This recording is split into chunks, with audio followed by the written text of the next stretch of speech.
Wake up. The Karasuno aftermath. No one dared speak after what happened. Kei sat there with Shoyo on his lap.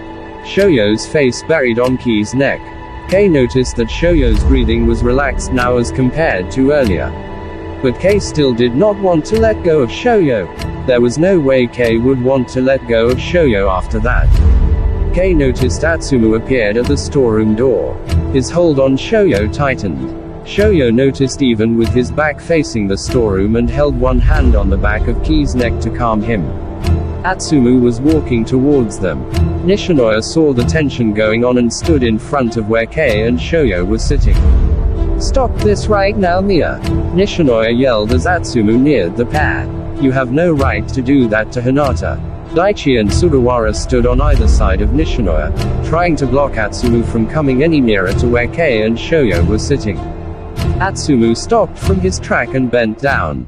Gomen Tsukishima, gomen Hinata. Everyone was in shock.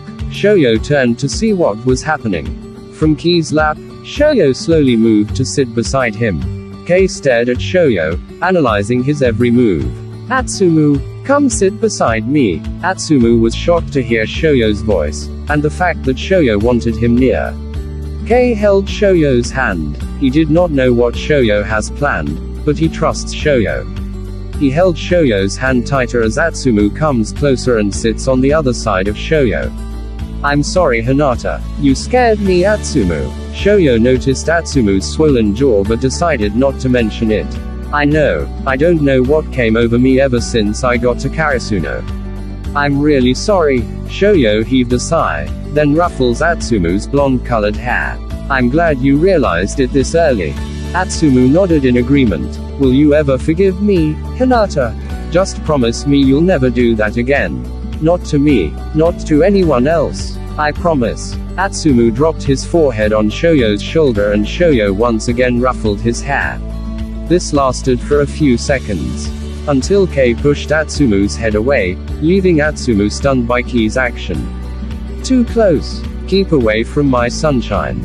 Shoyo gave a small giggle as he looked at Kei. Kei realized that Shoyo was looking at him, and looked back into Shoyo. I love you, Kei. Thank you. Kei took Shoyo's hand that he was holding and placed it on his chest, his head now resting on Shoyo's shoulder. I really thought I was gonna be too late.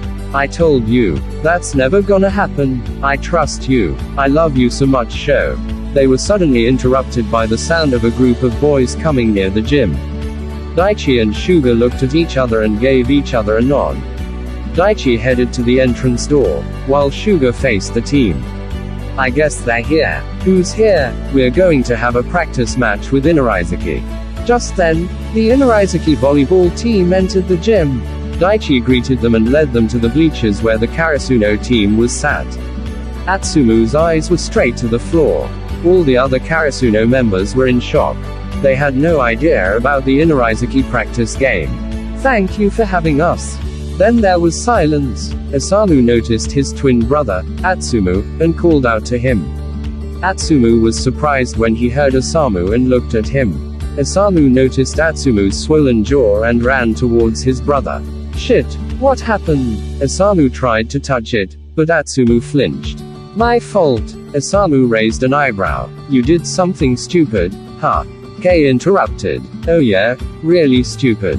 Shoyo elbow punched Kei on his stomach, to which, Shoyo thinks, Kei overly reacted to. But he completely forgot about Kei's wound. Hysterically upon realizing what he did, Shoyo faced Kei and kept saying sorry. Sho, I'm really sorry, Kei. Gomen, sorry. I'm really sorry. Kei held onto his wound in pain, but ruffled Shoyo's hair in response. Yeah, don't worry about it. I hate you, Sho. Shoyo pouted. Really? Kei back-hugged Shoyo. Of course not, love. Now, keep quiet. Osamu returned his look on Atsumu. Don't worry about it, Samu. We're going to have a talk after the practice game, Sumu. Atsumu knew this was coming and nodded. Just then, Tobio entered the gym and stood beside Kita. Shoyo's eyes lit up upon seeing Tobio. He was in the black Inarizaki uniform he saw earlier in his house today. Shoyo realized Tobio was looking for him. He decided to give Tobio a small wave of his hand. Tobio saw it and nodded at Shoyo with the smallest smile possible. Tobio shifted his gaze to Kei and gave him another nod. Kei decided to also nod in response. Kageyama, Kageyama Tobio. Everyone from Karasuno, except Shoyo and Kei, ran up to say hi to Tobio. Everyone was excited to see him again. Inarizuki realized how close everyone in Karasuno were. After everyone's excitement, Tobio headed to Atsumu's direction.